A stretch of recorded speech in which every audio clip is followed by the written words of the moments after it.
Welcome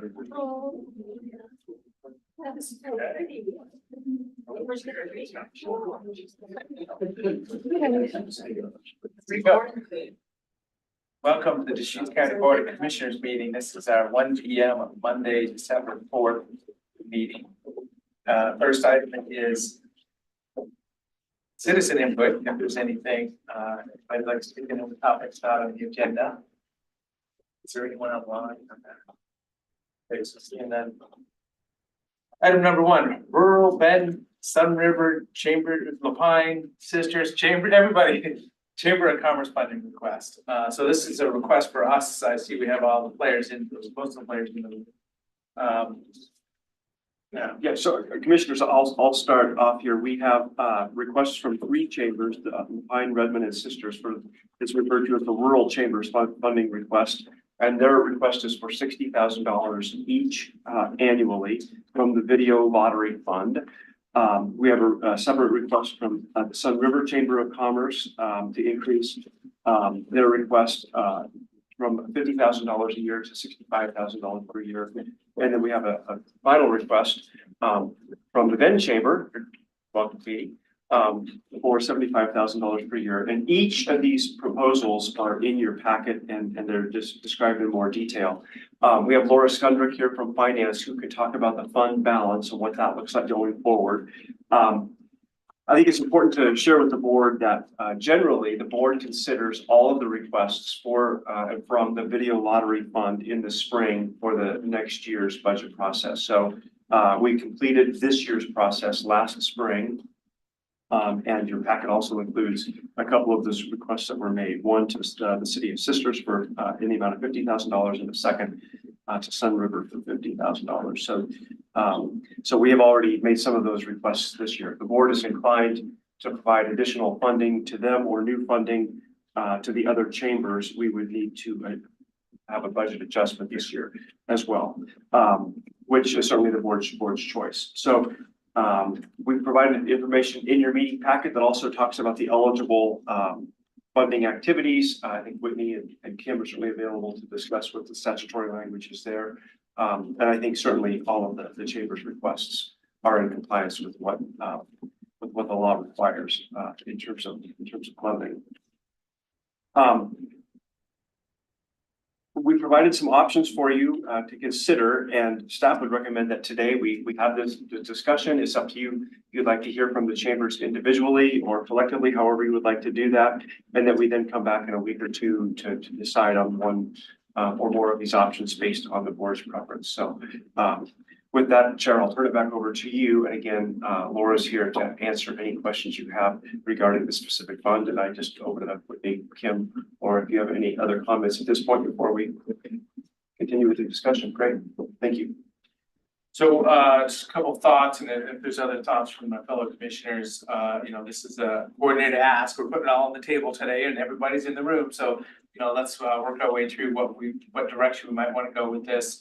I do support generally getting to that spreadsheet discussion in the spring for next fiscal year. So it's to say that it's kind of a different discussion. If there's money for this year, that's different than I just think of it as our spreadsheet of the video lottery dollars exercise that we do in the spring.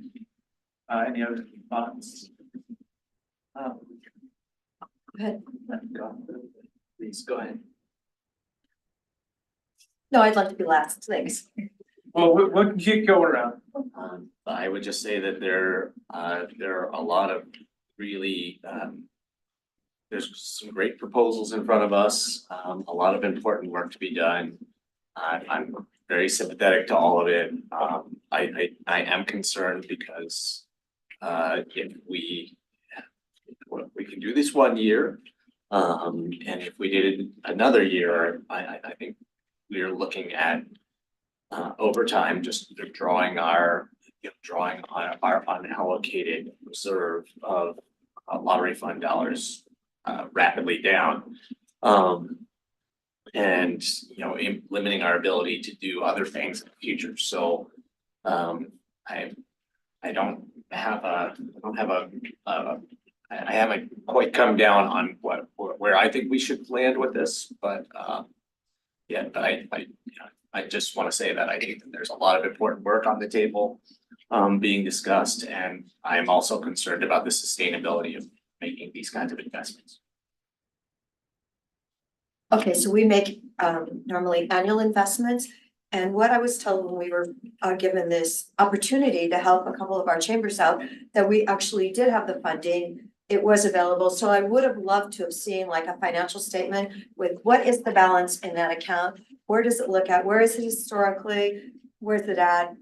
So that I had said, well, maybe if we do have the balance, we could help them, pump them up, half of this request, 30,000 now, and then we'll have it again next spring. I know we can't say that we can do this for the next 10 years or even 2 years, but you know, it's always an individual, it's an annual fiscal decision that we make.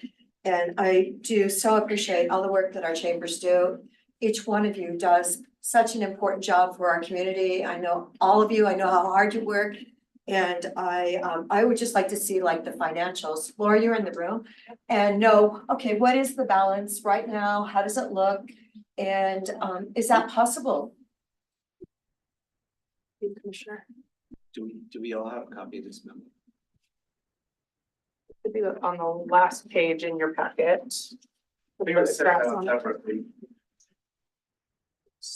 No, It was in my box separate. Yeah. Either.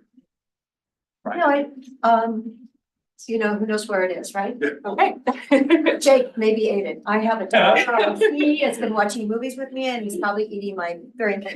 No, I Well, didn't have this. okay, of course, I'm happy to answer any questions. I will say, it is a little bit early in the year just because we've only received one of the quarterly payments from the state for video lottery.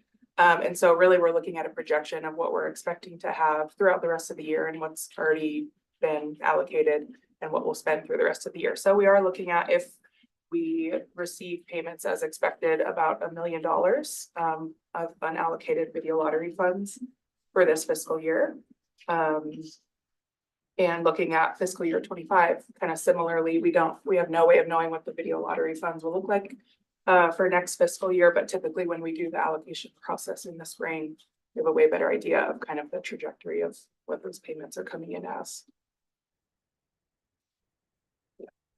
I just wanted to say, like on the numbers, I found this staff report, this supplemental staff report incredibly Oh, helpful great. for understanding how we've gotten to a point where we have a decent reserve, Mhm. and also for seeing how quickly that decent reserve could be drawn down too. So thank Sure. you for Yeah, putting you're this welcome. information together.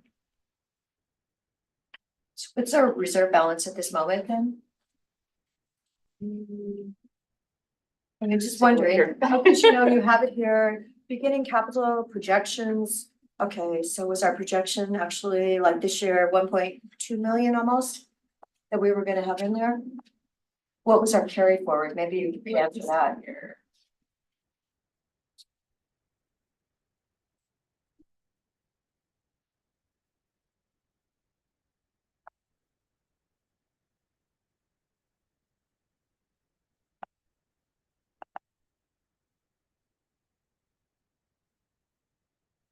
And wasn't one of the things that was pointed out that this is really where those funds are supposed to go legally for the state?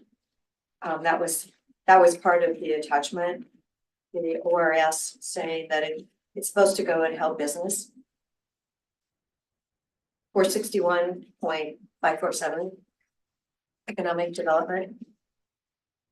To answer your question, Commissioner Dare, the beginning working capital for 2024 was $1,040,811. Okay, And then we were projecting about $1.2 million from video lottery this year.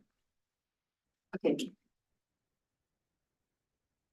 So what's our ending balance gonna be then with that? Are looking at, with all of our requirements, about $1,003,000. $1,003,000. 1,300,000 or a No, million? $1,003,075. Okay, 1,003,000. Okay, so we were using then an extra 37,000 compared to what our beginning was. Cause you're saying it started out the year with 1,040,000, is that what you said? Mhm. Okay, so now you're saying the end of the year, we're gonna be 1,003,000, Mhm. so that means that we used 37,000 more than we took in. Yes, our requirements are at 1.2 billion, just about. That's what this, that's what the blue and the orange bar, for FY 24 are on this chart, right? Yes. The orange bar is just a little bit bigger. Mhm.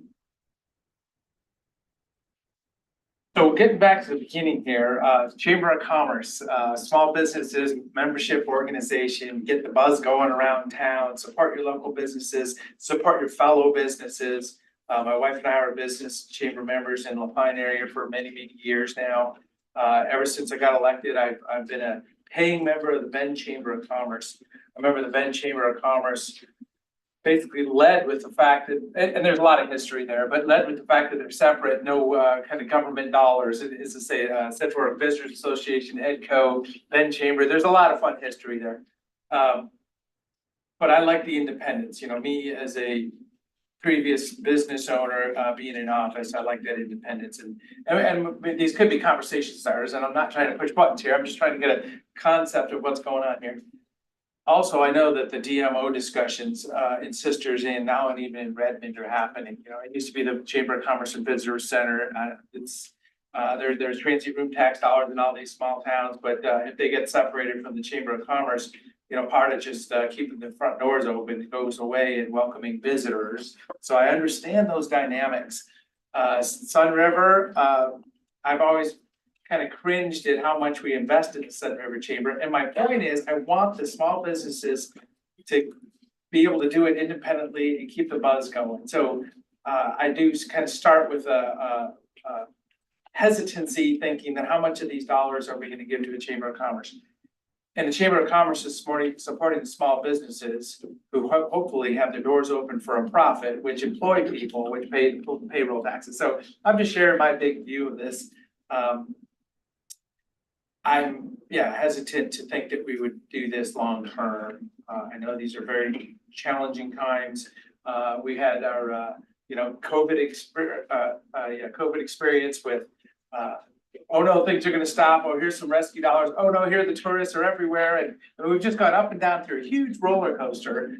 So yeah, I just wanted my fellow commissioners and the applicants here to kind of understand what's going on. And this way I know each and every one of you pretty well here, so. So your mindset is you want to get them money, is that the idea? Well, I know what they do. I know how hard they Oh, work. they They do. do it Great on job, yeah. shoestring budgets. They do some Absolutely. amazing things. And you never know what way next year is gonna go, honestly, and to have them at least have a position of, that they have, okay, so at least we have another 30,000 that's coming in for their staff.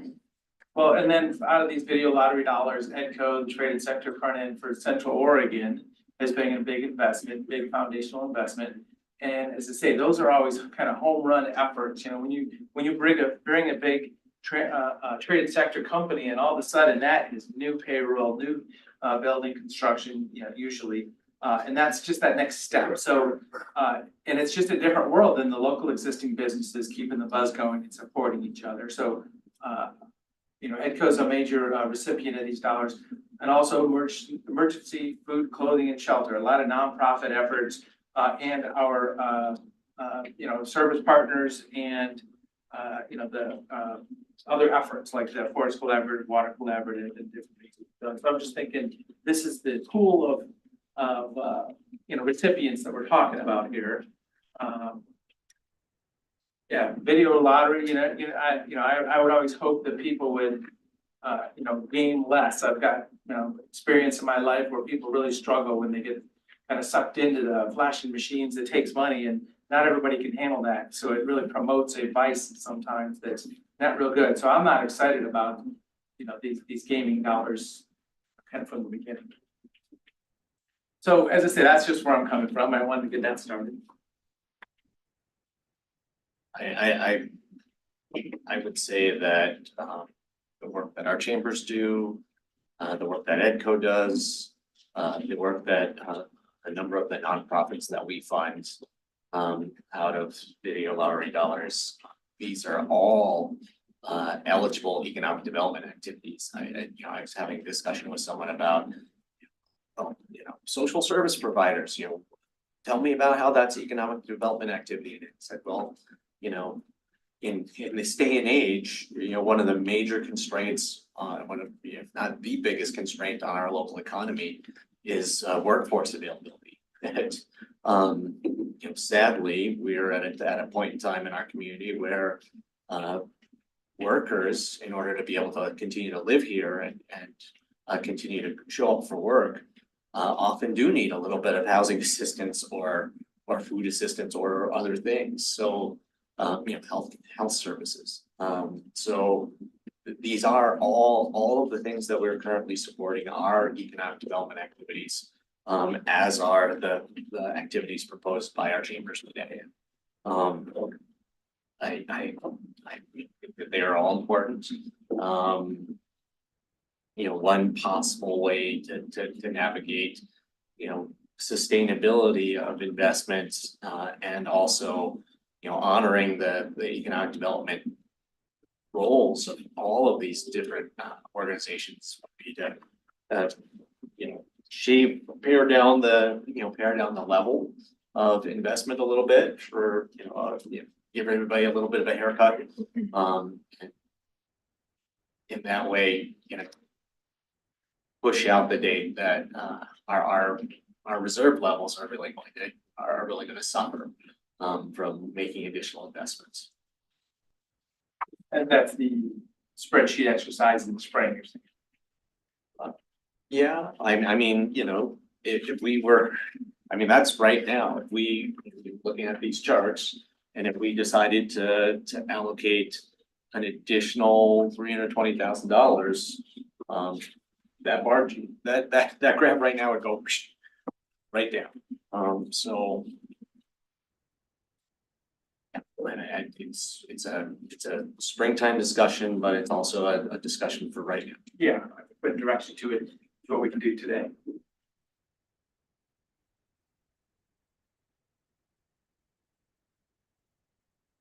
So another thought is, if we write a check, is there metrics that we're following? And this may be open up a discussion with the chamber directors here. How much should we, what would an agreement look like? For X amount of dollars, this is the deliverable, or is it don't ask, don't tell? So I don't even know what that looks like. And we don't get, we get quarter or reports annually, I guess, at least from pretty much everybody that will receive the dollars explaining what's going on. So we have a process for that, but. Does anybody want to speak to that a little bit? What does that look like if we write a check for $10 or $20 or $60,000? I think a lot of us are recording. Come on up and say hi. Yeah, thanks. I know, as I say, this is the discussion. Oh, absolutely. And Eric, let us know who you are, Sure. or are the people watching online? Sure. Eric Sand, Director of the Redmond Chamber of Commerce. I think most of the chambers here have been doing services outside of our scope of work as far as non-chamber members. We represent Terrebonne, we represent Crooked River Ranch. We've been providing information in our visitor guides, in our newsletters, trying to promote business throughout all of Northern Deschutes County for the Redmond Chamber. So I think it's kind of trying to expand that a little bit more. We put some measurables in there to see if we're attracting new businesses, helping grow new businesses there. But we represent those communities outside of Redmond, outside of our membership, because we want them to succeed. We know that if La Pine is successful, Bend is successful, we all kind of share off that success. So we definitely want to work together, and we can sit down and create measurables. Is it membership, how many new members? Or is it just a matter of tracking data of how many people we worked for or worked with in Crooked River Ranch or Terrebonne? And we constantly represent and answer questions about Smith Rock. It's kind of our number one draw. That's a kind of a tourism type things, but we're definitely trying to grow and promote business and events happening in Terrebonne and in Crooked River Ranch. I know Sisters is doing the same thing with Black Butte. Majority of our group business that the chamber works with in Redmond is Eagle Crest. That's kind of a tourism side thing, but again, successful resort of their employees, people, keeps them going. So we can sit down. I know each community can come up with ways to track where this money's going, but I kind of feel like we're already doing a lot of work without compensation for it. Well, I see what you do. I mean, it is amazing. Yeah. You know, all of you. And even just developing the community, helping with whether it be an event or whatever, if you make the community attractive, you're gonna draw business. I think there's an old statistic, gosh, probably from 30 years ago, that 75% of business who relocated here, vacationed here first. And that's true. We know we can attract them to our world-class skiing and our sunshine and our bike trails and our hiking. But we have to help build those community, a successful business community downtown. You know, makes the region more successful. And you guys want that. Oh, I know, Yeah, absolutely. Yeah. Absolutely. But we can definitely try to figure out how to make things you can check off, like, yes, we are succeeding in this. Didn't you help put up like the Christmas lights or something? We've been doing that for Didn't I 30 see like years. you do all that? Yeah. I mean, what you do is so beyond. Yeah. Yeah. Yeah. You go after Christmas and you buy them on sale and Yeah. then you keep them for the next We're year. so tight with our funds, and that's how we can guarantee you that we are very, what's the word, stingy with our funds. We make sure that nothing is extravagant. We buy a discount anytime we can, just try to make things more affordable for everybody and cost. That's, in Redmond, we want to make things family friendly, cost effective. And try to keep things as free as possible, just because that helps business save their money and spend it elsewhere. I was gonna say, I mean, a good partnership with everybody. I mean, that's what a Chamber of Commerce can do is to keep the buzz going. You know, hey, we've been down to the new, X store or whatever type. Really just making sure people that might be struggling and, get the focus for a little while and, And we wholeheartedly know that. Saturdays, all that. Yeah, you've got a list of very qualified. But we just, essentially, during the whole COVID process, we kind of learned our role as a chamber, working with the county, working with the cities, with the state. And we've never really had that conversation on the table, like, what is our value to the community? Not just monetarily, but, as far as services. So that's kind of where we kind of got this all started, like, where do we fit in this? Even with working with our emergency services, fire, police, we have a role, we have a vast extension of business outreach that we can kind of bring in quickly. And we were the ones who stepped up during the whole COVID and getting the grant money out but we found out to our detriment. I know, wasn't that to your disadvantage eventually? You Yeah. found out that you ran that through your books and so you were eliminated. Yeah, and that was an accounting thing, which I hire an accountant to do accounting, I hire a banker, I mean, I don't get into those fields. And it turns out we shouldn't have done that, or I don't know if they couldn't do it another way, but we were then penalized and not eligible for any kind of assistance. And we gave a lot of time and energy to that. And also when our members couldn't afford, like restaurants were shut down, well, we can't say, hey, pay up. And the time you need is the most. And so we said, well, we're gonna try to find some support and bring those dollars in to help offset your membership. And we wound up writing off a lot of membership because they just couldn't afford it. And then we're penalized because we couldn't apply for any kind of assistance. So kind of a double whammy, but we would do it again because we support business, but it was definitely something we need to have a discussion on. So. Eric, when you were talking, when you were describing a kind of regional role of the Redmond Chamber, promoting, promoting tourism, coming to Terrebonne or Crooked River Ranch or out to Smith Rock. I mean, some of that we could, if we were really thinking about, this pot of money and, its purposes and the ways it could be used for, and other pots of money. Some of what you were describing, sounded to me like a really good argument for some county transient room tax revenue to go to chambers for the, for the functions that they play in a region that's bigger than, the boundaries of an incorporated city. Yeah. We're trying to stay focused on the business component of it. And that's why with the lottery dollars, like growing the wine industry. We got Faith Open Charity, Marigus Winery, trying to promote them as a successful business in the industry. But yeah, I mean, there's all kinds of sources of money, but we just thought, let's go for the business one. We don't want to mix up, like the chamber gets room tax dollars. We don't want to mix up that. We do think Visit Central Oregon is very successful in representing the region and does a phenomenal job. We work with the chamber has always worked with Deschutes County Fair and Expo. I mean, phenomenal facility. we recognize as, one of the largest economic development engines in Central Oregon in particularly. Of course, the airport as well. So the chambers are involved in so much. We should probably go after money from every single pot we can, but we're just trying to target this one and keep it business focused. So, but we recognize the decisions that you have to make and the pots of money that you have to manage, and we rely on you to make those decisions for us.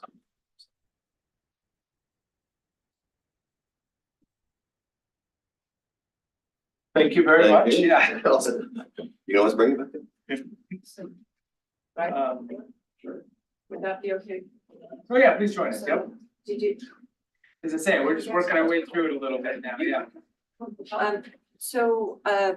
Katie Brooks, CEO, Ben Chamber. Really appreciate this opportunity. You'll notice I didn't get a look at everybody's proposal, but ours was a little different.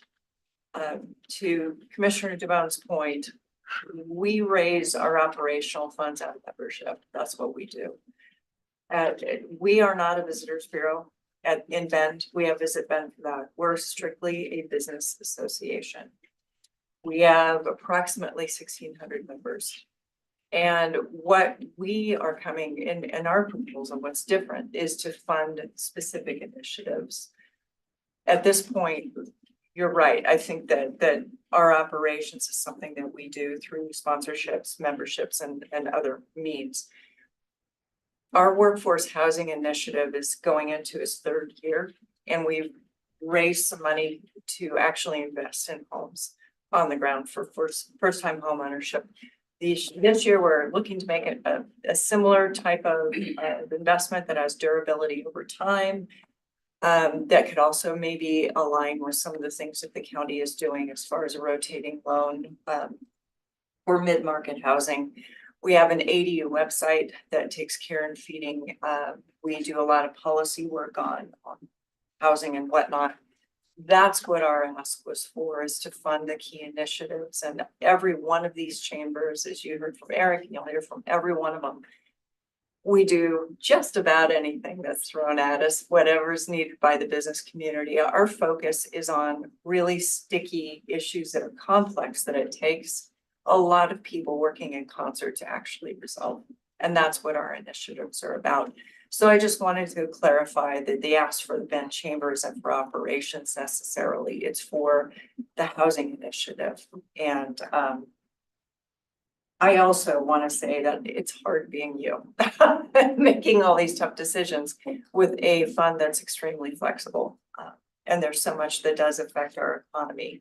And I just appreciate your consideration at this point. Couple things. Thank you very much. I mean, these are changing times. This is it. This is an economy with the inflationary environment, with interest rates the way they are. A business has to run on profit. I mean, this is interesting times. Also, there's $500,000 put into a housing trust fund effort that hasn't quite got started yet. That so there's already a whole bunch of money that we said, well, let's go do this, and we haven't seen that quite hit the ground yet. So this is another effort along those lines. So Yeah.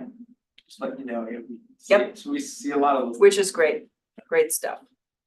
Thanks. Thank you. Anybody else want to come talk? Yeah. Sure.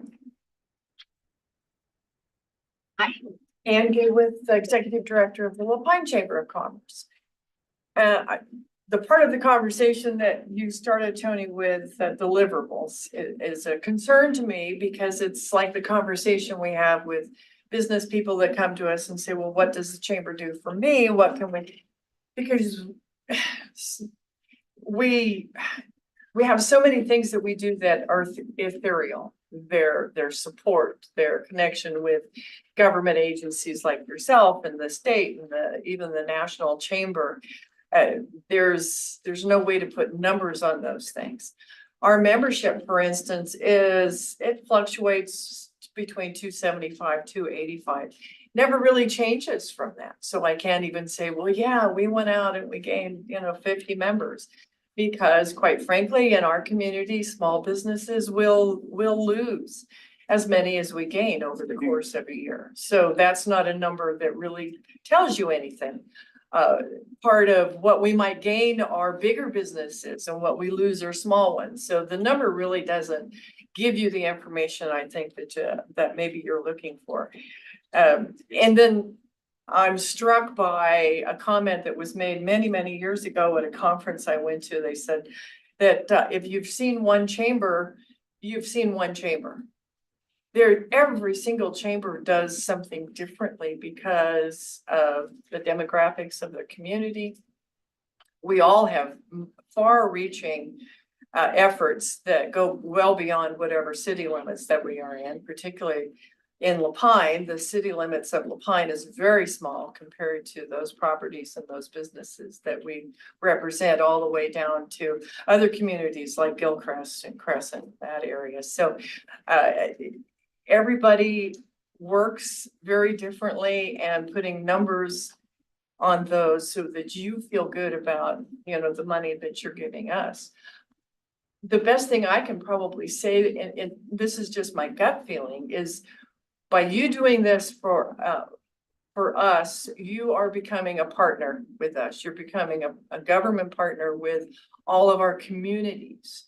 You're able to have a good feeling about the fact that you're supporting small businesses. You're giving them the resources they need, because our job is to introduce them to the SBDCs of the world and other resources for them. We do this constantly, and by your helping with our operations, you're allowing us to do more for them. And that's the definition of a partnership, is that. So I'm concerned about trying to give you a list of numbers Well, of you how know your we've numbers. accomplished, Well, and you said, yeah, what can the chamber do for me? Do to me, I was gonna say, but do for me. And I've seen it, and you and I've seen it over the years probably, some people, they'll come into town, it's like, where's the chamber? Here's my $100, I wanna be a member, let's go. Other people are like, well, why would I do that? So there's just different kinds of people that I've seen over the Oh, years, yeah. different small business owners. Yeah, and it's hard to put a number on. I can't guarantee you that if you join the chamber, you're gonna be Increase. successful and I'm gonna increase your business, and so much of it depends on the engagement of the business owner as well. You Mhm. pretty much will get back what you put into it, and so many business people either don't have the time or the inclination. They want somebody else to kind of do it for them, and that doesn't always work out so well, don't we know? But yeah, it's just a hard thing to put numbers on. I would just say, I definitely appreciate, metrics might not be the right word, for what I'd be looking for. I wanna know, if we're making investments, I wanna know what the chambers are doing. And to be able to look at kind of the work plan for those dollars. Know that those are things that, that evidence suggests, have an impact. And then if you don't, if you can't measure at the end, that impact happened, we increased 10%. I'm okay with that, as long as you say, we did these things that are supposed to have this impact. And I can, at the end of the year, I can tell you, we did this, the implementation happened. That would be the kind of performance evaluation I would want to see associated with this, which is, Commissioner Bone said that, anyone who we grant lottery dollars to, they do an annual report for us at that, and, a final report. So I guess maybe what I'm saying in a circular way is, I feel pretty good about the final reports, as long as there was a decent scope of work, like a work plan associated on the front end. The scope of work is generally quite large, just about any change. Whatever comes in the front. Well, and don't forget that you also had a cost of moving this year, and I know maybe your husband helped you with that and you had to move, but Just a smidge. yeah, well, Yeah. but there's a huge cost. I mean, Yeah, it's not, it it's was. not free to move even a block away, right? Yeah, in fact, in some ways, it's harder to move closer than further, but yeah, and that's what I say, we had those costs associated. We also created an online newspaper to take the place of a newspaper in our community. Every community is different. Everybody you see a need, if you're able to do it, we happen to have the capacity to do it just by luck. And so we did it, and everybody has those things thrown at them on a daily basis. Either can do it or you can't do it, or you figure out how to do it because it's necessary to be done. Just like with the COVID piece, we figured out how to do it. None of us had ever done it. Well, not none of us, but most of us had never done any big grant distribution kind of process before. So that we learned as we went. That's And it just was what really changed. wonderful working with you guys. And we, I mean, yeah, it was, really, and it was, I'm you know, it felt great from my standpoint to not just be a little isolated corner while everybody else was struggling. We were able to still be engaged and help out the community. Yeah, that's really what we're there for. I mean, don't you remember people were crying? I mean, no, they were. Oh, they when were, getting their it checks. was. I mean, it Was a very heartwarming process. was a very tough time for a lot of people in our community, and I know we've lost some of them, but Yeah, I remember people crying, yeah, and yeah, that's, it was a good thing. Yeah. Yeah, we all stepped up. Everybody stepped up. Yeah. Can I ask you, does the city of Lapine invest in the Lapine Chamber? I mean, do you? No, get TRT not from- insofar as they have it, they receive transient room tax dollars and we receive a portion of those. Okay. To run the visitor center Yeah. essentially, yeah. I mean, this, one of my other thoughts on these is, not all of you are coming from chambers that are connected with the city, but, for the folks who are, who are receiving TRG or other support from an incorporated city, it's also helpful for us to understand the synergy, right? Like, what are the city dollars doing? What are the county dollars doing? How did that work together? And it's good to Well, all the years hear that, from those city yeah. partners, what the value of county investment alongside that would be. I've been keeping those things separate for so many years. All the years that I've done this, we actually have run two budgets. Up to this year, we finally are able to consolidate it all into a single budget, which is fabulous. But so I can tell you exactly how that works. But I can also tell you that what we do, even on the tourism side, is so much bigger than the city limits of Lapine.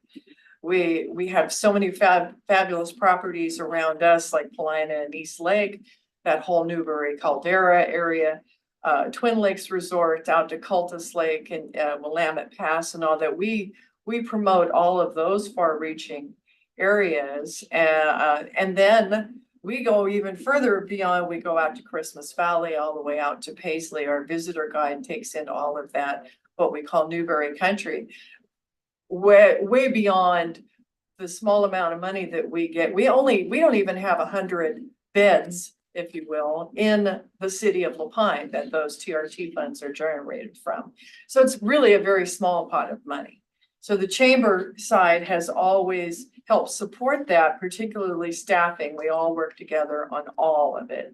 We can't separate the people. Everybody works together on the whole thing. So it's way more, the scope of it is just way bigger than the city of Lapine. But those dollars certainly are not insignificant. They help support the whole thing, but.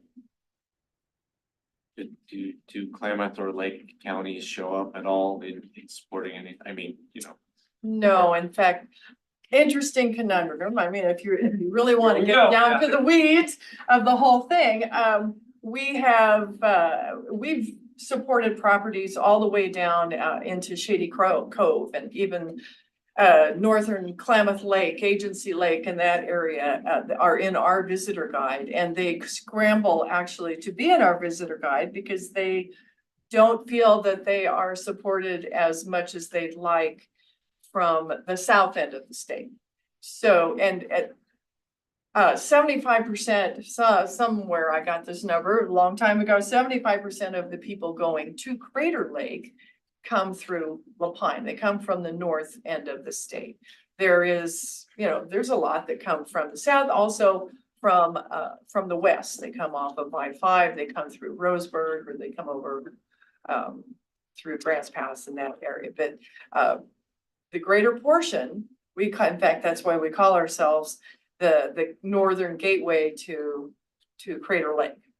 So they come to us because we have our beautiful visitor center, and they get our visitor guide, and we can guide them to those properties down in Chiloquin, Clamoya and all of those areas. And it gives them that prior, knowledge about what they're going into that they don't get from the south coming up. And that's just been our mindset all along. It's all about the visitor experience, right? Like Eric was saying, what happens in Bend and Redmond and Sisters, and everybody helps all of us. The Sisters Quilt show is a perfect example, and unfortunately, we lost our quilt shop. But during the Sisters in La Pine, during the Sisters Quilt Show, our quilt store would get 1,000 people a day coming through that store. That's a little bitty quilt store in La Pine, Oregon. We've lost that, unfortunately, because the quilt store's gone. That was 1,000 people that were eating in our restaurants and buying our gas and, all of those things. None of us are an island. Remember when our offices were next door to each other at that building? Yeah. The gentleman would drive up and the car would barely stop and the lady would jump out and they're so excited to be in that quilt shop. Well, We've got Year 10 after minutes. year. 10 minutes to do. No, I don't know, but it was just funny. There was excitement. well, we had Maybe we could run a pop-up. the perfect once a year. location because our visitor center was right next door. Yeah. So that we would get quilt husbands, coming Yeah. to the visitor Well, I went center. to that sooner or later. I know, I would Yeah, think that too. Yeah, it's that's really going to be sorely missed into the future, that's for sure, but yeah, I don't know where, we'll move forward from that. Well, that's But that's kind of just the a great visitor center example. path, yeah. Yeah, it's just a great example of how what one community does really does affect all of us. Thank you so much. I mean, yeah, this is turning into, I don't know, but yeah, okay. So, as I sit here, I think, arts and culture grants, fuel reduction efforts, through our Project Wildfire, the discretionary grants themselves, sometimes we're able to write $1,000 or $1,500 check to something. Those are the things that we have to balance this with. So I mean, it's a simple ask here, but I'm thinking of the spreadsheet. Man, there's a lot of asks. Well, I'm just curious because in that one COVID year, we only funded less, 40% of the money, it looks like. So is that when we created this $1 million carry forward? I believe so. We were pretty conservative that year and I believe the following year. Okay, More so for sure. historically, prior to that, how much of a carry forward did we have? I mean, what were we running? From my understanding, I mean, years before, Dennis Luke, Greg Daly, there used to be a lot larger rolling reserve too. I mean, Like how, multi-millions. But that was just a point in time. That was 15, 20 years ago. was it really? Yeah, that's a long time ago. Okay, no historical knowledge in the room. Okay. That's just secondhand information from my point. But yes, that 1 year, that's 2021, it looks like that probably added 600,000 to the reserve. It's all the ARPA dollars that came in and, yeah. Oh, in 22, Well, we, the very limited lottery dollar expenditures.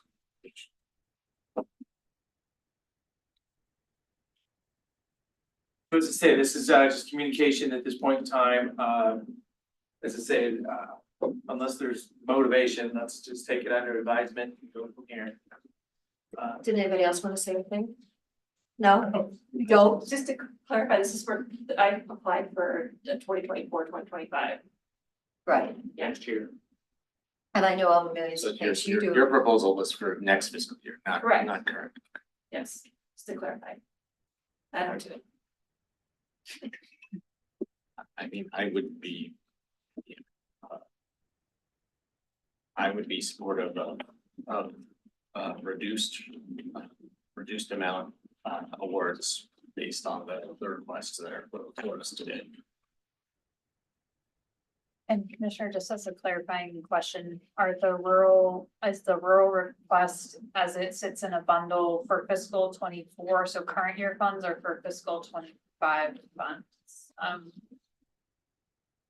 That makes sense.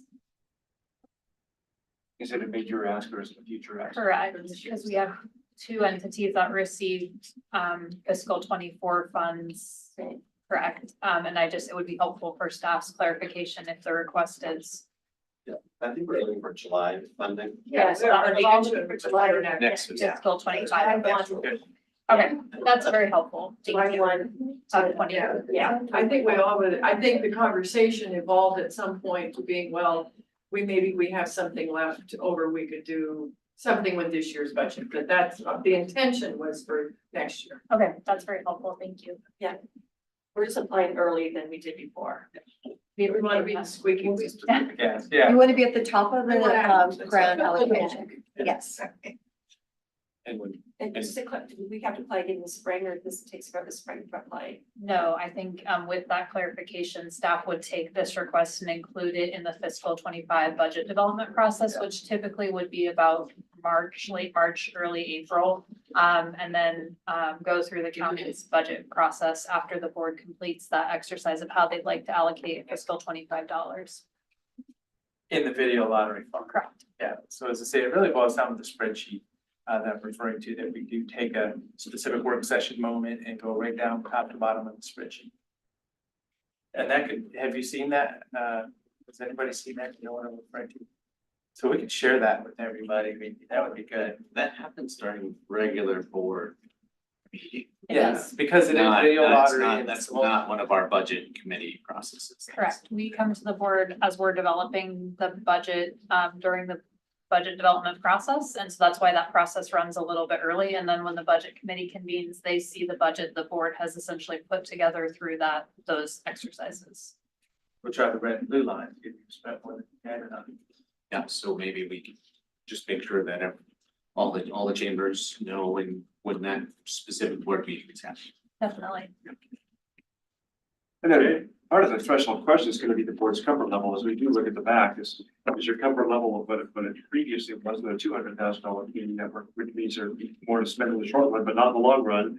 Or is it to retain it at a higher level or someplace in between? Because as I expect, maintaining a higher reserve fund for beginning networking capital generates additional interest, which then contributes more money to the fund going forward. So just some of the things for the board to think about as we go into that fiscal year 25 budget cycle.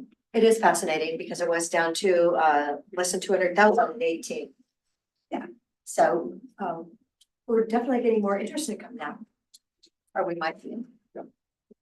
And at a super high level, all the little reserve pots that we have all over the county, those add up to our very high credit rating, which allowed us to secure a really good interest rate for our financing for the courthouse project a couple of weeks ago. So and there's values in maintaining healthy reserves beyond just being able to spend money on more things later on.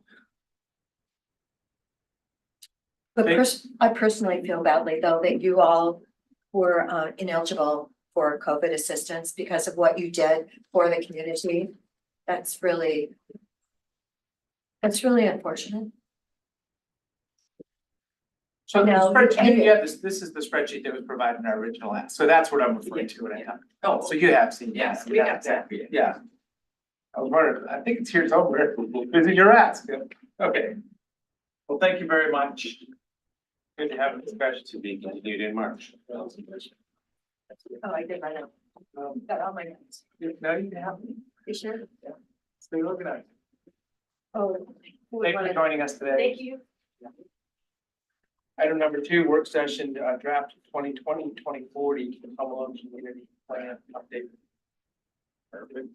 Yeah, we're just getting promoted to a panelist here and just for the record, I'm Tarek Rawlings, Senior Transportation Planner, and here we have Peter Russell, also Senior Transportation Planner. He's joining us today and on Wednesday. And those might be the last times we see. That's what you said last time. so- Yeah, well, a little forewarning for this week last time, so glad everyone made it. This is And it looks like we have Will available too, if anyone has any That questions. TSP process is pretty high drama. The TSP last We week. may drag that out a little longer. Well, so here's the second sort of the T acronym public hearings that you guys have this week. And just to kind of dive right into it, today's agenda item is a work session in preparation for Wednesday's public hearing. That'll be Wednesday, December 6th. And this is for the county initiated Tumalo Community Plan update for the years 2020 to 2040. And these are file numbers 247-23-000-509-PA and 510-TA.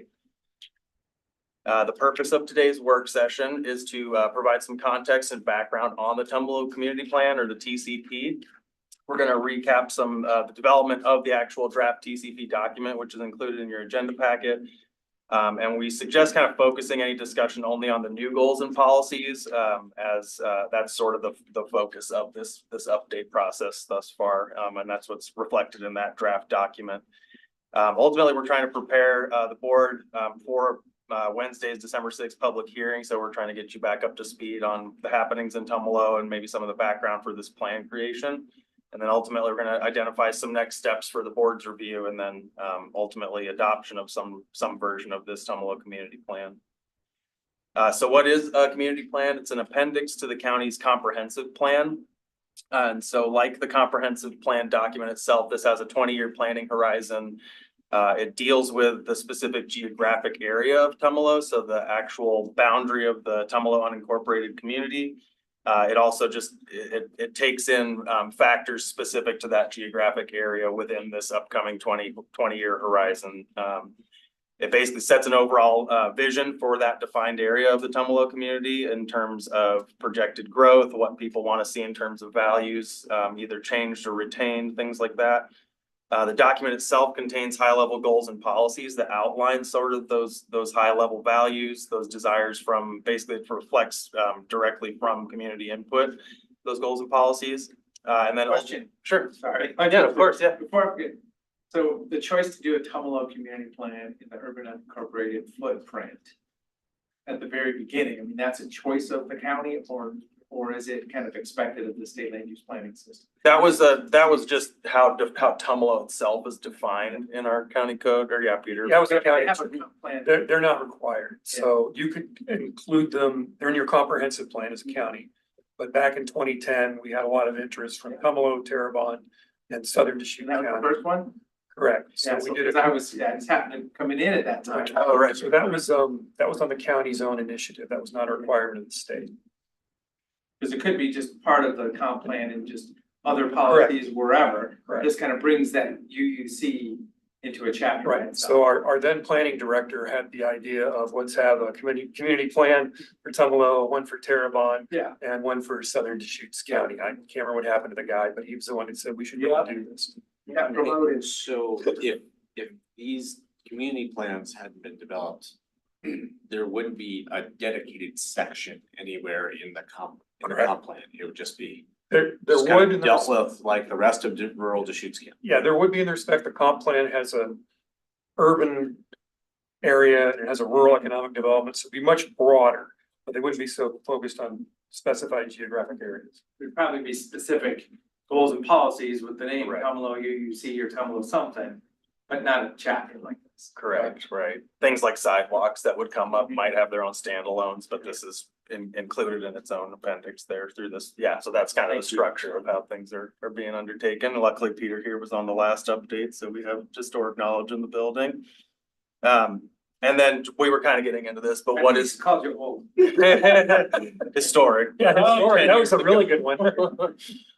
But so we just talked about the unincorporated community boundary. That's an OAR defined designation of a community. So that's an OAR 660, section 22. And then specifically even further down in section 22, this is defined as a rural unincorporated community. And so our code locally, chapter 18.67 is the Tumalo Rural Communities Development Code. And it's really important to note that this TCP update does not propose any changes to that development code at all. Anything in that chapter remains the same. So where is Tumalo? These are pretty small maps. Apologies for that. The far left is a vicinity map, largely just showing the red outline of that unincorporated community boundary. Shows you how it's just adjacent north of Tumalo State Park's jurisdiction. It's also northwest significantly from the city of Bend's urban growth boundary. The middle map shows the zoning districts in Tumalo. There are some residential zones, commercial, industrial, as well as some unique Tumalo ones like the research and development zone and a 5-acre minimum residential zone. And then on the far right just shows kind of a buildable lands. So the red or the orange lots are the vacant lots, and gray have been built out. So there's still some substantial potential for more development in terms of vacant lots in Tumalo. Just ask why the Knife River property is. Not included. I'm not sure how it was originally drawn, but that might. Because you've got industrial around it. Sure. It might be, I would wager that unless Peter has like really in-depth knowledge, that the surface mining designation of that may not gel with the unincorporated community definition at the state level. That Yeah, that's probably what it was. might have been some kind of discrepancy like that, I would imagine. It has a very different uses and character, as I'm sure you guys have observed, than a lot of the rest of the community there. That might have also been a factor. Probably the original plat was smaller and maybe that southwest side got added to it. Right. Just went around it. But you're right, I think largely this was originally based on the Laidlaw Town plat, which is predominantly the main smaller lots, exactly like you're saying. But that's Tumalo that we all are pretty familiar with, at least in the boundary. And then I'll give Peter this lovely slide he created back a while So ago. the county has multiple plans, as we've alluded to. So when we started up with the Tumalo Community Plan, we also had other planning activities going forward. We had the comprehensive plan, which is the big blue circle. I was leading a transportation system plan, which is the circle kind of on the left. We had a TGM grant, transportation growth management, that focused on Tumalo and the bike ped transit section, and also trails near Sisters. And then we had this Tumalo community plan. So they all overlapped in terms of time. And what we had to do was work fairly well with our long range unit for coordination. So we coordinated with Nicole, who was doing the comp plan. Nicole also helped out the community plan and the EGM grant, as did Tarek. So we had a lot of staff coordination, so that we always made sure each planning effort knew what was going on with the other planning efforts. So you'd have one left out in the cold. What you don't see here is the sewer feasibility study, because that was also going on, but that's not a land use. That was just a cost benefit in a couple scenarios. So we'll have some policies later on that we did in reaction to input from the community about their concerns about the private sewer, but it wasn't a land use plan or a transportation plan. So that's why we didn't deal with the sewer feasibility study in this particular graphic.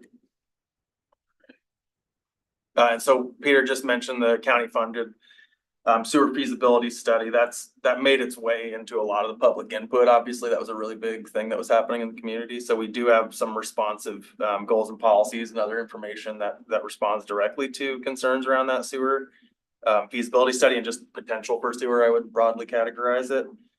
There were other, and these, again, kind of like Peter's saying, these weren't necessarily long-range comprehensive planning initiatives, but there were a lot of activities going on. Another one being the ODOT 2-lane roundabout at the Highway 20 O.B. Riley Cook Avenue intersection there. That's largely completed, I think, except for just maybe roundabout art kind of final steps and things like that.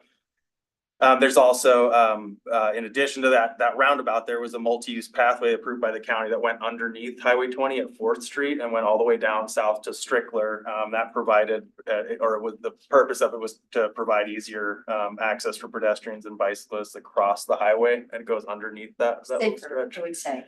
Sure, yeah, easier route. Yeah, and it's much safer. It's definitely there. I don't know if there were east to west crossings really for anyone other than a non-vehicular crossing there east to west. So that seemed like a really pretty big initiative. Were any of those improvements contemplated in the previous Tumalo community plan, or that was all? We had general language about addressing pedestrian issues and getting across the highway. Back in 2010, all they really had done is taken that skewed intersection where it was O.B. Riley on one side, Cook on the other, and squared them up. And then later on, they put a raised median by 7th Street. You can do a zigzag crossing as a ped or a bike to get across. So there was language in the 2010 that addressed, there's still a concern getting people safely across there. So work with ODOT for future improvements and Wawa future improvements along with our road department And funding. then roundabouts probably weren't anticipated. They were still controversial, even Yeah. more so, dealing Yeah, with so it freight wasn't route. mentioned like this will be the future core, Right. four-way with the highway roundabout, because that all happened since then. Yeah, previous draft was a lot more like broad level, coordinate with ODOT on their projects, but acknowledging that their ultimate design is sort of their discretion too on a lot of those projects. So purpose for updating the previous 2010 to 2030 Tumalo Community Plan, typically, and this is pretty general or pretty applicable for any kind of comprehensive planning, at least in this county, is that we update typically at the halfway mark. And so when we reached 2020, we began this public outreach process, which would have been the midway point of the 2010, 2030 previous TSP. One of the biggest factors is population growth generally in Tumalo, but also kind of what we've seen on the larger county level and really otherwise state and higher even. There's been a rise of local businesses in the area, food carts, artisan goods, cideries, and there's like a leather store there now. And there's a lot of physical development as well as kind of tourism and economic activity around that. Different customers, but also different business leaders, business owners getting involved. Would you call it a leather store? There was some sort of I suppose, Custom handbag, western, something. yeah, Like, or Target, they would not like, I apologize. I'm sorry to say, They're under the artisan goods. The artisan Yeah, good, There we that's go. it. that's, Leather work. So then there's a small sewer system, small sewer system that was kind of southwest of the town there. Or of the community there that had its own private sewer system within a series of maybe 10 to 15 dwellings out there. That was some of the implications of how that neighborhood operated had some implications for how the sewer system basically was trying to discover any kind of feasibility on the east side of the highway, but ultimately just a feasibility study. So it's kind of a high level question again. So being an unincorporated urban community, originally on plat, having two or more properties that want to go in a common system is just outright authorized? Is that how that got started? I'm just thinking the beginning of that. The beginning of that was, I believe it was a completely private initiative just Yeah, but I around. mean, they're allowed to do that without having to go through a Goal 11 exception. For an unincorporated community, I believe that's I correct. think that was the. In contrast to what we see in South County. Yeah, because it's Yeah, such right, a big step to do a Goal 11. Exactly, It yeah. just doesn't even have to happen there. Yeah, because of that community Yeah. designation, that's my understanding as well. We've talked about some of the transportation improvements, things like that can prompt additional growth or additional access. So some of those changes have also prompted this update to the plan. And likewise, just aside from the infrastructure improvements, just the actual traffic patterns themselves and an increase of use has prompted some concerns and a second look at this plan. So, sorry, you could have yes. called it an Italian leather. oh, okay, sure, there you go. That would be a different vision completely. Another very Artisan sensitive, good. very sensitive topic. Okay, so public outreach for Tumalo, the TCP, where we first put flyers out in the community prior to the first open house. That was kind of our first initial walk through the community, first sort of physical outreach. We also put together a website for the Tumalo Community Plan. That included baseline information, some of the background, as well as ways to sort of just get involved. It was pretty early on at that point. The website directed folks to a story map, which was a sort of a visually interactive informational tool to show some of the background, some of what might be reviewed in the Tumalo Community Plan and ways for folks to get involved. We then went through 3 open houses, the first of which was sort of a kickoff meeting introducing concepts. Second one was more soliciting information or feedback on some of the draft goals and policies. And I believe the commissioners were involved with at least a few of those. So thank you all for being part of that as well. And then the third one was sort of presenting our final version of what our best fit is from all that feedback, all of the studies, really any kind of even agency input and otherwise at that point. So that was the third of those open houses, was sort of presenting those findings up to that point to the public. Through kind of all those channels, we developed a contact list for email outreach. So we would often give people sort of an email blast about upcoming open houses, other types of ways they could get involved.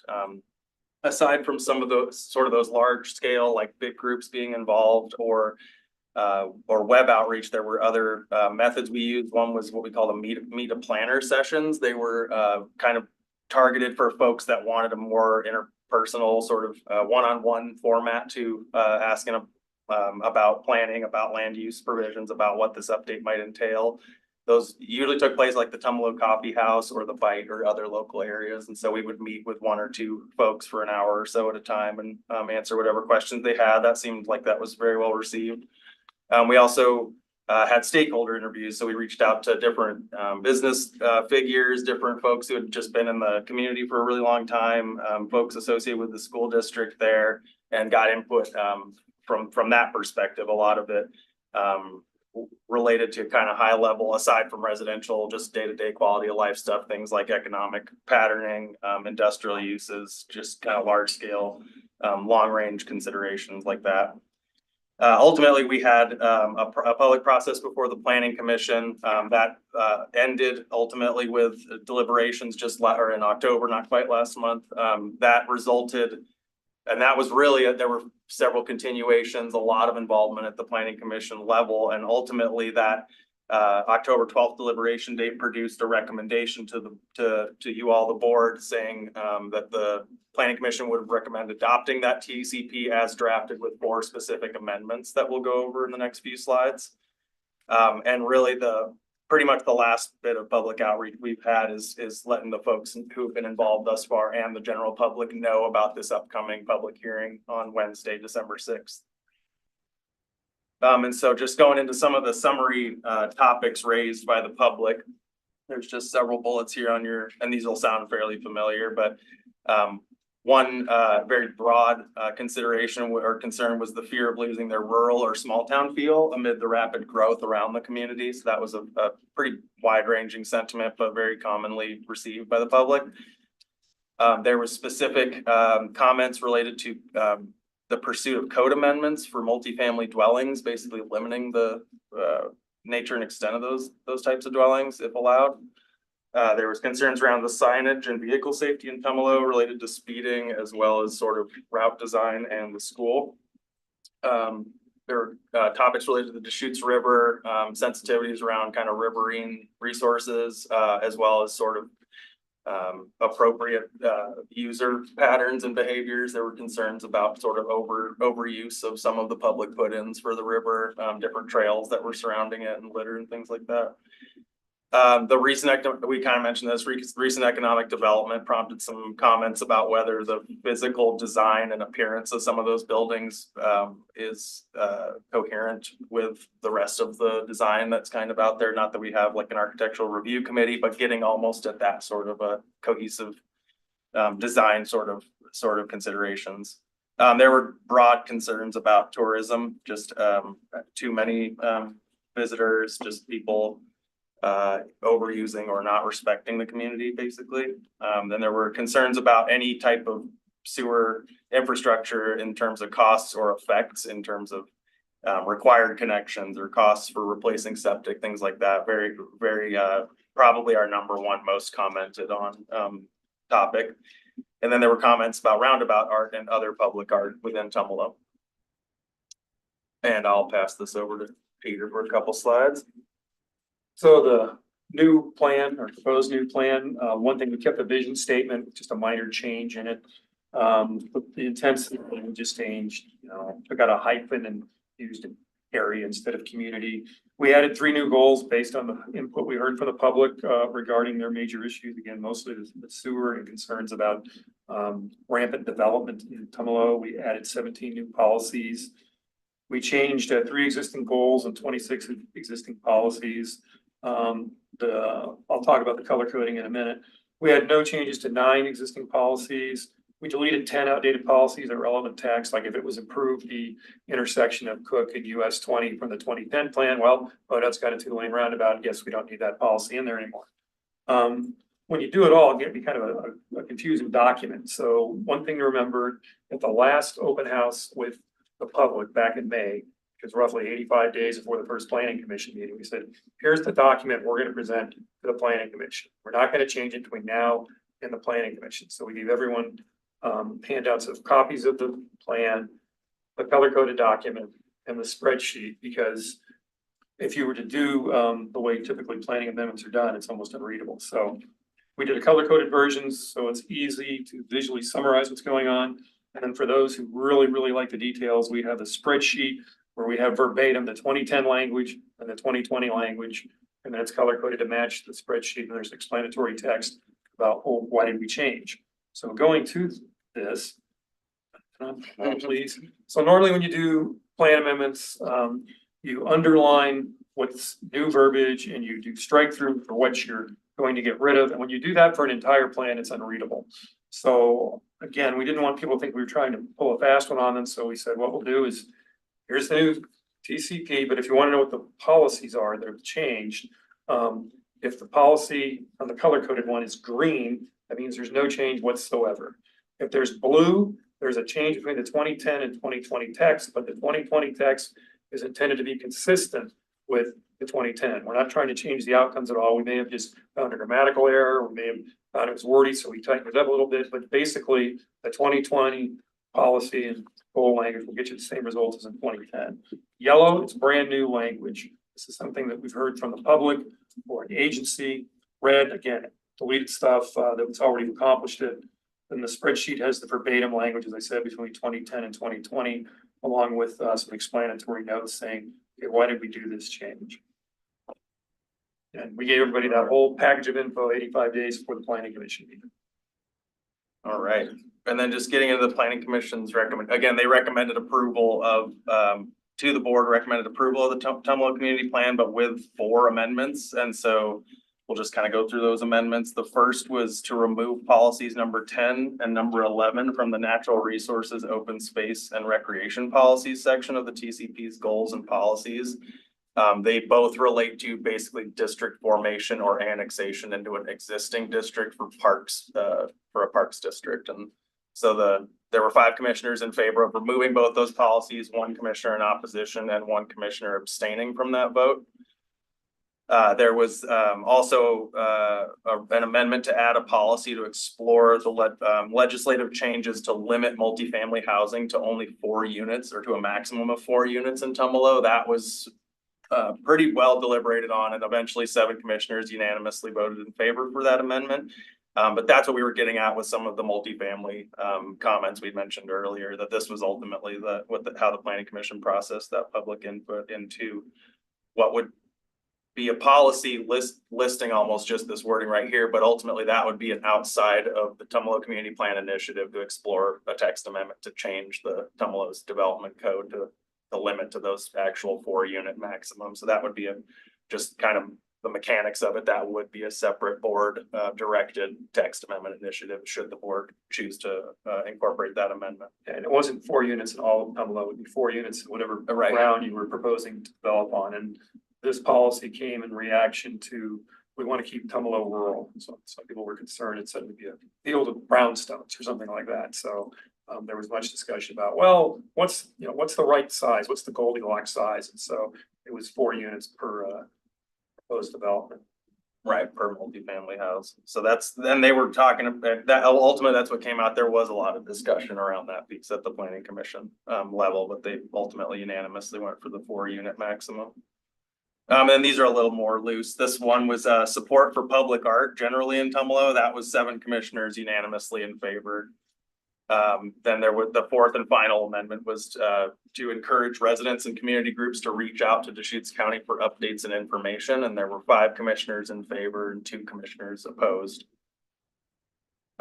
Really with that, we just have some next steps outlined here. On Wednesdays, like we've noted, the board will hold a public hearing. So that's Wednesday, December 6th. I think it's the first item. So it's listed at 9:05 a.m. And then there's potentially the board has discretion over an open record period. If that's imposed, then obviously that would be additional time for more testimony, more materials to be taken into the record for the Tumalo Community Plan. Ultimately, the board will hold deliberations on a future date, and then ultimately the board will either make a motion to adopt the TSP as drafted, adopt it as amended, or deny the TSP.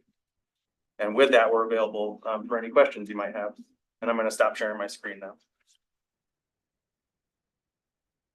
So the legislative discussion about four person 4 unit. The multifamily housing, Housing used to 4 units, sorry. sure. Is that Deschutes County code? Or That is in Deschutes, That's it's in state the law.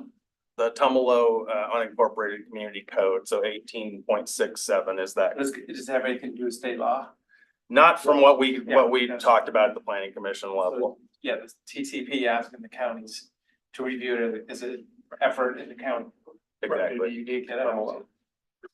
Was there some other cap before, or there was just no discussion of what multifamily housing? No, there was a range of discussion. It was They initially talked about limiting to three. three, and then what Commissioner Cyrus talked about from a Right. construction standpoint, you know, if you're gonna build duplexes, they come in units of 2. Yeah. So, And I'm gonna check, I don't believe the current code has any limit on the, no, I think it's just listed as multifamily housing. I can get that for you here in just a moment. But, you know, in the 2010 to 2030 Tumalo community plan, you just said allow multifamily housing. it kept the existing code. There was no proposal Yeah. to amend existing county code, DCC 1867. Just go, because at the time, there was no sewer. And so one of the things that limited development in Tumalo Mhm. was septic issue and the size of the lots. Yeah. And I think. So how many lots could be actually built on with those 4 units? I'm looking at this page 49 in our packet. I was wondering. I think it would have to be a kind of a judgment call per development proposal, but I think you're getting at a significant factor out there that there are multiple very small lots within Right. the original Laidlaw town plat, and so there might be. I think the biggest overarching theme is that there's not a ton of available vacant land left in Tumalo, but there There's is, 18 undeveloped parcels, right, if you're talking about TUR. right, the residential zone, yeah, so.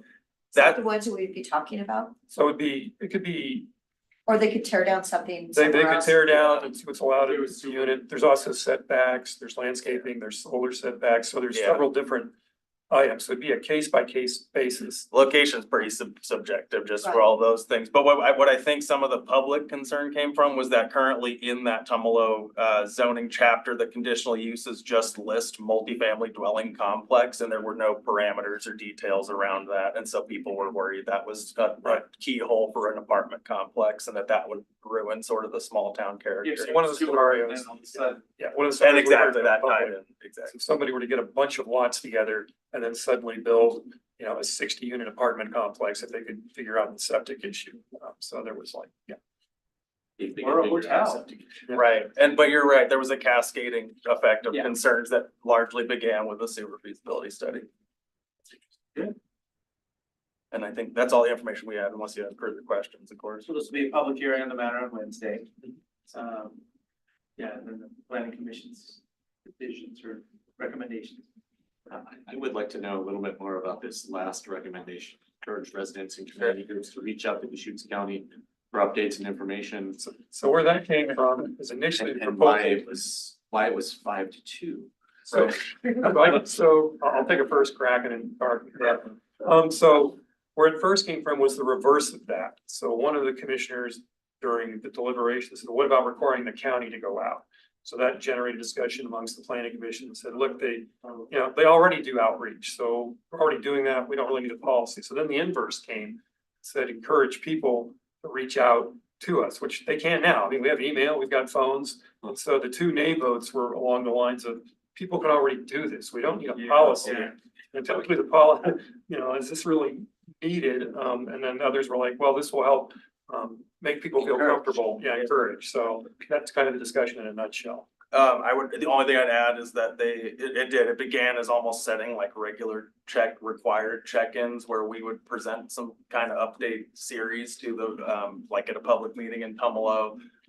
Legal counsel ended up coming up and saying that this, while we're usually concerned with having making sure we have adequate outreach, what this maybe has the impression of looking like is that we are soliciting more comment from a select group of folks, which doesn't have at least the appearance of an even keel public notice.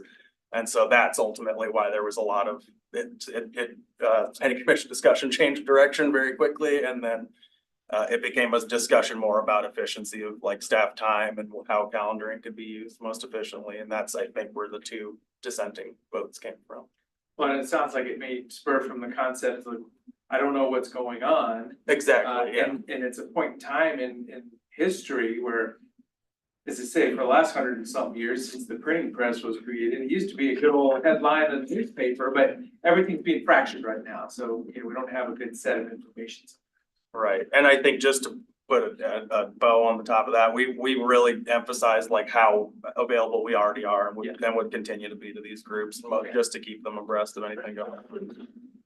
That was, I think, the long and short of that final. I mean, one other thing, we do have, one of our planning commissioners here, who holds the Tumalo seat. I would just be curious to hear if there are, is there any, Thanks for is there joining us. anything else you think we, is there anything else you think we should know about the planning commission's recommendations? Besides kind of the high level that we heard today. Well, Mr. Chang, I had to step in as I was kind of. This is a work session, not a public hearing, so I wouldn't wanna, I mean, I know there's latitude here, but I would recommend, Yeah. Asking that question the day after. Well, then, yeah, the other planning commissioner's like, how did you get to do that? Well, I just showed up. That's interesting. Hello, yeah. How this all goes. Well, Yeah, then, oh, you know, great. but the planning commissioner who holds the Tumalo seat, you know, I can't imagine the other commissioners wanting to be. You know, well, look, yeah, what, but, are you planning on being there with? Well, now you are. Welcome, thanks for joining us. Yeah. Okay, yeah, so this is preparation for Wednesday. That was an appropriate request, but yeah, that's just a little, step in then. It's interesting, 10 years, they only grew 70 people within the city line, which is 15%. Even though it feels so much busier. Okay. Anything else? Okay. Thank you very much, commissioners. Appreciate your time. We'll see you on Wednesday. Oh, Peter, I bet you can't wait to come back. Yeah.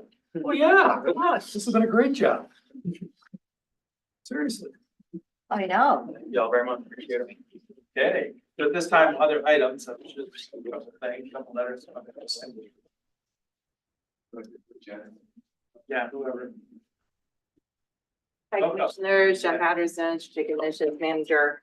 I'm just here, Whitney sent you the letter on Friday requesting, it's a fund request to the legislature. I have copies if you'd like to see it. We've just been asked to add our logo. Would you like a copy? Sure, yeah, as I said, I'm thinking, I haven't, I did look at it. I was wondering if it was printed or an email. Thank you. Sure. Resources needed, community mental health programs. Yeah, so in the email, it originally came through Laura Curtis with National Public Affairs, Northwest Public Affairs.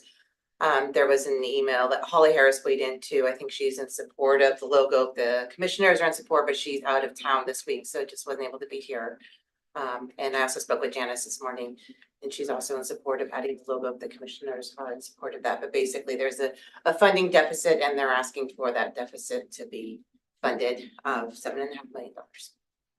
And I had a really interesting conversation with the interim head of OHA, I think it was Wednesday afternoon. Or maybe it was Thursday. Anyway, Dave said the state is currently doing a study on the number of beds we need for mental health. And I go, well, Dave, we're last in the nation. And I would like to get up to at least 40. I think he said, well, what about 39? But he said the state is doing a study right now. That information should be shortly. And then the governor is actually going to ask the legislature for funding for that. So that's going to be way on top of all this. So. Because this is managing people in the community. Right. Because this is just describing the very near term shortfall.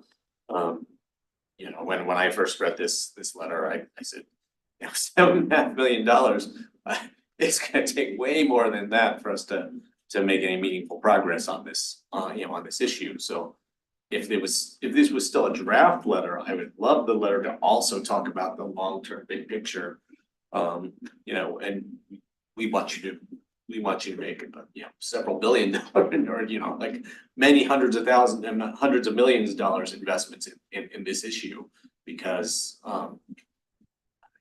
you can't even buy half a secure residential treatment facility for $7.5 million.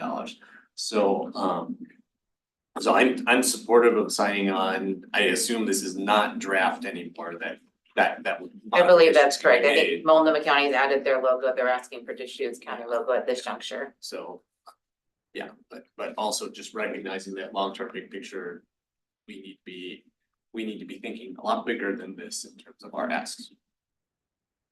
So is there a motion to send our logo support this letter?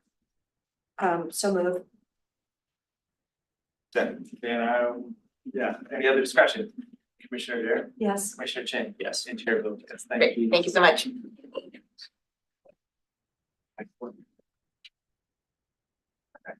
Sure. Just one at a time, that's all we ask. Yeah.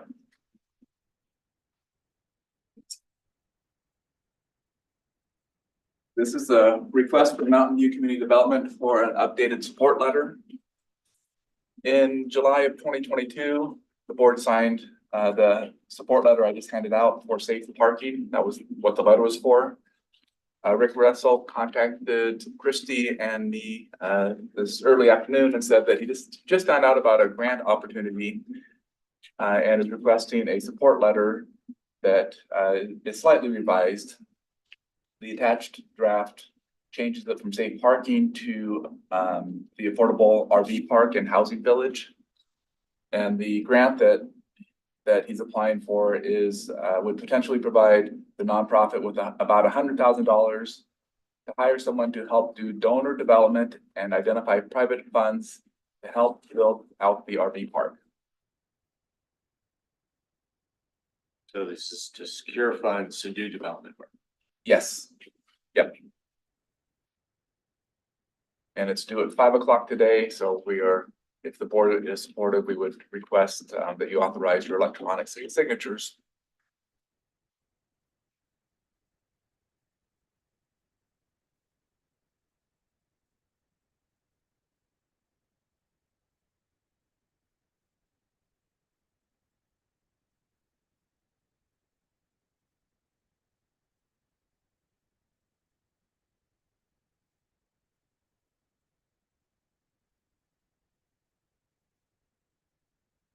That $200,000 is accurate for this project. That's not just carryover from last letter's draft. I think it's carryover. County's please is gonna. Have we designated any dollars for the RV park. RV park concept? Oh, no, I was wrong. The board has. Yeah, okay, Yeah. so even though this is, it says $200,000 in the old letter. Yeah. This is. It's the same $200,000. Okay. But this last letter was for safe parking. I'll confirm with Rick. And make sure that whatever was put in the final version is accurate. That, I mean, I would also say that we don't mention anywhere in here that we're providing the land for the RV park and housing village, which Yeah, we can certainly add that. that could demonstrate support, that we're not just talk. Yeah, We're actually putting something serious behind this project. okay, that's a good addition. We'll add that.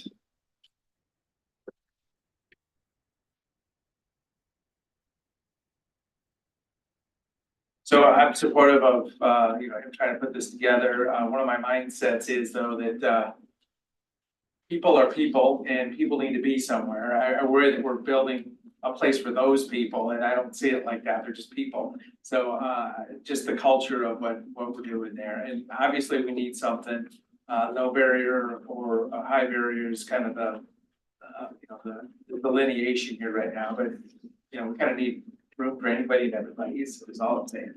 The first sentence kind of reads at the very end, to Redmond probably means in Redmond, the way that it's been reworded. Purposes, letters confirm support for Mountain View Village in Redmond. Okay, good. I'll add that, make that edit. You'll change it. So do we know who he's applying to, or is that a secret? Or you might want to put Redmond, Oregon, sorry. I don't think it's a secret, but he didn't indicate. He didn't tell us. Yeah. I don't think it's a secret, but I'll find out. Let you know. But it's due today at 5. Yes. Yep. Couple hours, great. So yeah. Is there another Okay. change? Yes, love supported the letter for Rick Russell for Mountain View Fellowship for this letter with the few adjustments that have been stated. Second. Any other discussion? Seeing that Commissioner Dare? Yep. Commissioner Chang? Yes. Chair will vote yes. Thank you. Thank you. On Wednesday, commissioners, I'll bring a letter that I've spoken with 2 of you about this morning and provided to a third regarding the city of Redmond's letter to the federal legislative delegation regarding the Transportation Infrastructure Finance and Innovation Act. And specifically it's to increase the potential authorization for airport terminal projects. So I provided, this is what the city of Redmond has already sent. They requested that we send a similar letter as well. So I'll make sure we bring that to you for your consideration on Wednesday. So it's TIFIA, you have the acronym? Yeah, I had to look it up myself because Yeah. the letter doesn't actually spell it out. So Transportation Infrastructure Finance and Innovation Act. So it's federal It's a federal, and it's the borrowing limit, the maximum.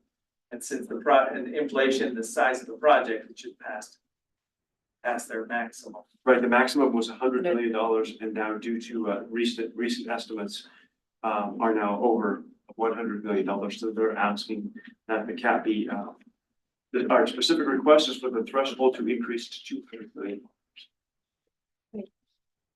So, and you're saying we'll format it up for Wednesday? We'll bring it up for your For the record on Wednesday, we support it. support the Redmond request. Any thoughts on that? Did you cross that program ever as a Fed? I have never heard of that Yeah. program before. With WIFIA, that was around for a while. But TIFIA, I'm guessing it was a new program out of the bipartisan infrastructure bill, but I'm not sure. Or it's an older program because it's an airport. And it's just, because they're asking for the threshold to raise, so that's interesting. So, Yeah. but yeah. Okay, what else? That's all I have for today. Anything else? Nope. I heard you won first place in the floats at the Yes. Fed parade. It was I know, why didn't I get in front of it all and take a You need picture? that in the record. Yeah, definitely write this up, Brenda. Giant banner, first place. I don't know what it's, anyway, it's really cool. Yes, thank goodness I went to Weimar early. Oh, there you go. Yeah, it's the garland from Weimar that it was looked like the forest by the Well, time I got there. And we all ended up, and I saw you, Commissioner Chang, at the Festival of Trees. So it's just passing, but yeah, all of us ended up there. That was Saturday night. And the director of the program was when we were having dinner last night, we had a whole conversation until my husband told me to turn around.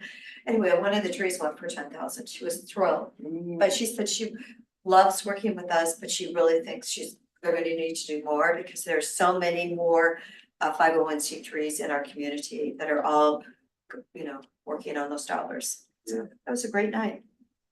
Okay, anything else? Seeing none, meeting adjourned.